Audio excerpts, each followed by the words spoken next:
Hey, it's John from Adults Have Toys Too. So I'm working my way through the current Samsung ecosystem. I just looked at the Galaxy Buds 3 Pro, and I will be looking at the Galaxy Z Fold 6 and also the Galaxy Ring.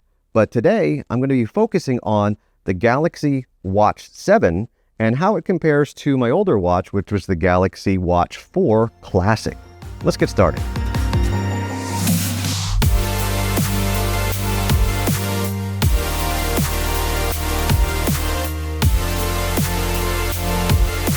So my Galaxy Watch 4 Classic is getting a little bit old now. Old enough that it's the oldest watch that Samsung will take for a large trade-in value. So this does factor into my decision because likely next year, it's not really going to hold any value in trade-in. So this is something to consider. If you're not already in the ecosystem, then it really doesn't matter as much. So the way I see it, I'm gaining a few things with this new watch, but I'm also losing a few things. So I'm going to balance out the two, and then at the end, determine whether or not I'm going to keep the Galaxy Watch 7 or if I'm going to keep the Galaxy Watch 4 Classic and return the 7. So first off, and probably most important, is what kind of smartwatch customer am I? Because it is a personal decision, and my opinions may not reflect what your opinions would be. So I'm a bit of an early adopter. I had the first Pebble, and I had a few other smartwatches in between. I ended up picking up the very first Google Watch, and then I've been on Samsung since the original Galaxy Watch, which I replaced with the Galaxy Watch 4 Classic. But despite being an early adopter, I'm also not a heavy watch user.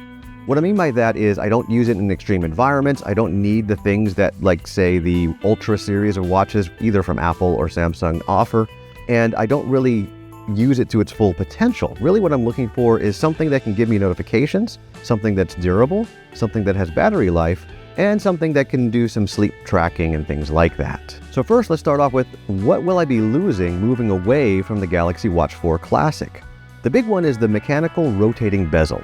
That's been kind of a trademark of Samsung watches, and it looks like they're kind of putting that off to the side, at least for now. Even the Galaxy Watch Ultra looks like it has a bezel, but it actually doesn't rotate. So how much have I missed it? Actually, less than I thought I would. Honestly, it was kind of a fidget toy for me. That was really the biggest benefit. I liked the feel, I liked how it clicked, I liked how it turned. It felt good to me. The only practical benefit that I saw with the Ring was I was able to kind of switch between the settings without looking, because I can kind of count the clicks and I'll know how far along I am. While it does do away with the bezel, in return, you get a screen that's closer to the face of the watch, and you get a cleaner, more modern look, which is not really a pro or a con. It just depends if you like that more classic look or the more modern, high-tech look. But the second thing I'll be losing is the stainless steel body. It feels high quality, it feels weighty, it feels expensive. In contrast, the Watch 7 has an armor aluminum body, which does feel cheaper, but it is lighter, which actually does matter when something's on your wrist. So again, is it you want that more heavy, expensive feeling watch, or do you want the lighter, more sporty watch? Kind of up to personal preference. And actually, now that I think of it, the one feature I think I might actually miss the most going to the Galaxy Watch 7 is that they remove the ability to charge your watch from the back of your phone. So you can't use reverse wireless charging anymore. And I'll be honest, I almost never use reverse wireless charging. The only time I ever really have is with the watch. And a big part of the reason is it's the only thing I have that I would take with me to travel that doesn't charge using USB. There have been times I've left the watch charger behind, and it's been a godsend to be able to charge the watch on the phone, so at least I can have a working watch through my trip. What it seems like happened is they made the sensors on the watch concave out, which probably gives it a better connection, probably makes for better reading, but it does make it so you can't charge from the phone. Now, my third-party watch charger still works, and my triple charger for my Samsung stuff still works. So as long as I remember to bring one of those, it shouldn't be an issue, but it is a little bit of a headache. One minor thing I did notice is that the always-on display does have some noticeable PWM dimming. Now, on a phone, it really isn't something that bothers me that much, but on the watch, when you move it, that motion makes that PWM a little bit more noticeable, but it also doesn't bother me, but just letting you know because it might bother you. Now, what do I get in return by going to the Galaxy Watch 7? There is a new processor, and I actually do notice the difference. With the few updates, it seems like the Watch 4 is starting to get a bit slow. It seems like the OS is not really fitting in with the hardware anymore. So upgrading was actually a really nice feeling. Things felt a lot more fluid. It felt like I was able to get from thing to thing faster without having a bunch of frame drops or having it kind of lag behind what I'm trying to do. The screen is a bit bigger, and it does seem to get a bit brighter as well. Both of these really help with visibility, especially outdoors. There's more storage on the watch, which I kind of really don't care about on that. Battery life so far seems fairly comparable, though it's kind of hard to say. It's still early. There is an update I have not received yet on my Watch 7 that's supposed to improve the battery life, but also my Watch 4 is a few years old with a battery that's a few years old as well. As far as the sensor suite, it says it should be better, and I'll kind of believe Samsung on that. I don't really have enough to be able to say if it's better or not, but they did add a temperature sensor, which will tell you your temperature overnight, and there's also the additional benefit for women to be able to track their cycles. And then the new dual band GPS makes for more accurate tracking, so on your workouts you'll get better distances, but you'll also be able to see more accurately where it is that you ran or biked or whatever it is that you did. And I think my favorite new thing, which is not new for the Watch 7, but new from coming from the Watch 4, is it has a sapphire crystal. I actually did get a couple of scratches on my Watch 4, so being able to have the sapphire crystal kind of gives you a little bit of a peace of mind. And I haven't seen any epidemic of broken crystals on the Watch 5 or 6, so I imagine it's going to be fairly durable on the Watch 7 as well.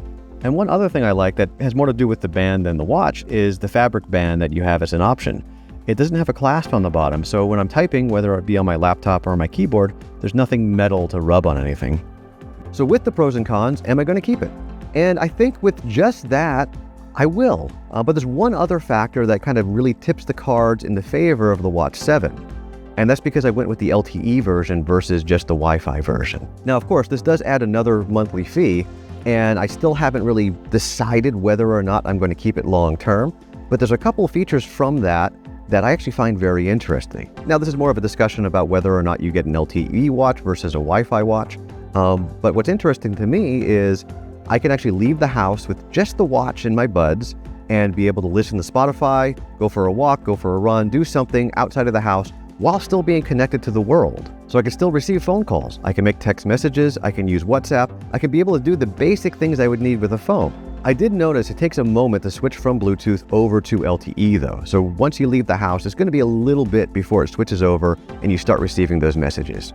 Probably not a big deal, but if you're getting a call right in that window, maybe a little bit annoying. And then just in kind of an additional peace of mind, again, when I'm out traveling, if I forget to charge my phone or I let my phone die, at least I'm still connected to the network. So if I need to make an emergency call, or I need to be able to call for a taxi, or do something where I need to get in contact with somebody, it's still going to be on my watch. I'm still testing out the Galaxy Z Fold 6, though it seems like the battery life is comparable to the Z Fold 4, which is to say, okay, but not great. So if I am out and I do run out of battery and my phone dies, I still can be connected. I can still make a phone call. I can still get my text messages, which is kind of a nice bit of peace of mind. One last word on battery life though. If you are deciding to use it for sleep tracking, what you'll find is it's going to use a decent amount of battery overnight since it's going to be tracking your sleep all the way through, so when you wake up, you're not going to have a full battery. Now, if your morning routine includes enough time to charge your watch, then that might not be a big deal. But if you're up and out the door, then it's still going to last you the day, maybe into the next day. But here's where I see the Galaxy Ring fit in fairly well. I'll be doing a deeper dive into the Ring in the near future, but one thing I like about it is it does a pretty good job of sleep tracking. They did say that the Galaxy Watch and the Galaxy Ring will actually coordinate with each other, and from what I've seen, that's true.